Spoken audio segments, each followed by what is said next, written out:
Hello friends, இன்னைக்கு ஒரு simple minus பண்ண போகிறோம். இது வந்து முட்டை இல்லை, எண்ணெய் இல்லை, ஆலிவ் ஆயிலோ இல்லை, எந்த ஆயிலுமே இல்லை. இது வினிகர் இல்லை, லெமன் ஜூஸ் இல்லை.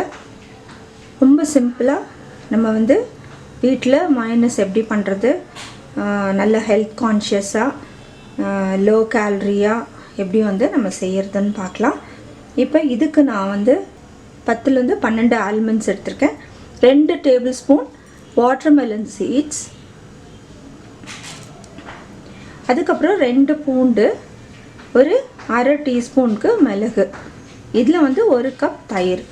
இதுதான் நமக்கு மைனஸ்க்கு தேவை. இதை வந்து ஊற வச்சு நான் தோல் எடுத்து வச்சுருக்கேன் ஆல்மண்ட்ஸில். இப்போ வாட்டர்மெலனும் வந்து கொஞ்சம் ஊற வச்சுக்கலாம். இதுக்கு இதில் நான் தயிர் ஆட் பண்ணுறேன். இப்போ இந்த தயிரில் இருக்கிற இந்த தண்ணி வந்து கொஞ்சம் அப்படியே ஊறிடும். ஒரு கொஞ்ச நேரம் வந்து வைக்கலாம். இதை ஒரு 5 மினிட்ஸ் வந்து இப்படியே வந்து நான் கலந்து வச்சிடுறேன். அதுக்கப்புறம் வந்து நம்ம மிக்சியில் போட்டு அரைச்சிக்கலாம்.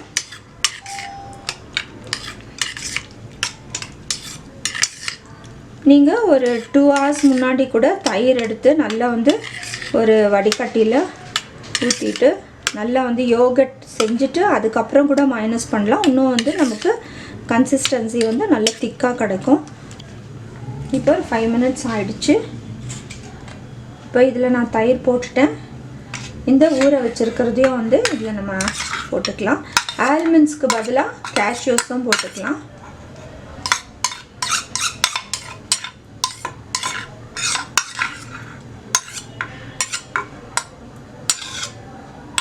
ஏதாவது ஒரு நட்ஸ், இப்போ வாட்டர்மெலன் சீட்ஸ் போட்டிருக்கேன், அதுக்கு பதிலாக வந்து நீங்கள் கேஷ்யூஸ் ஆட் பண்ணிக்கலாம். இல்லை ஆல்மண்ட்ஸும் கேஷ்யூஸும் கூட போட்டுக்கலாம். இப்போ இந்த 2 பூண்டையும் மிளகையும் நான் போட்டுக்கிறேன். கொஞ்சம் உப்பு போட்டுக்கலாம். நான் அரைச்சிட்டு வந்துடுறேன். அரைச்சாச்சு, மைனஸ் ரெடி ஆகிடுச்சு. இப்போ நம்ம கண்டெய்னருக்கு ட்ரான்ஸ்ஃபர் பண்ணிக்கலாம்.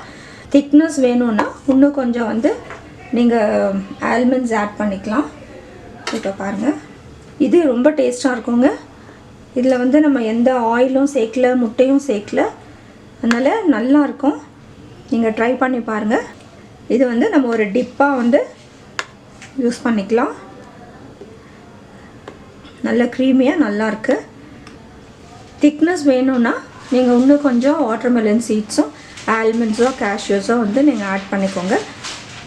இப்போ எனக்கு வந்து இந்த கன்சிஸ்டன்சி தான் தேவை, அதனால நான் வந்து கொஞ்சம் கூட கர்டு ஆட் பண்ணேன். நீங்கள் வந்து கொஞ்சம் கர்டை வந்து திக்காக யோகட்டாக செஞ்சு நீங்கள் இது மாதிரி செஞ்சிங்கன்னா இன்னும் கொஞ்சம் திக்னஸ் இருக்கும். அதாவது நம்ம யோகட்க்கு யூஸ் பண்ணுவோம் இல்லையா, தயிரை வந்து வடிகட்டி ஒரு 2 hours ஸ்ட்ரெயினரில் போட்டு நீங்கள் வச்சிட்டிங்கன்னா அந்த தண்ணியெல்லாம் வந்து கீழே இறங்கிடும். அப்போ உங்களுக்கு யோகட் திக்காக கிடைக்கும். அதில் நீங்கள் செஞ்சிங்கன்னா இன்னும் கொஞ்சம் திக்னஸ் வரும். பட் இது சூப்பராக இருக்கும். நீங்களும் செஞ்சு பாருங்கள். செஞ்சு பார்த்து உங்களுடைய கமெண்ட்ஸ் எங்களுக்கு போஸ்ட் பண்ணுங்கள். தேங்க்ஸ் ஃபார் வாட்சிங்.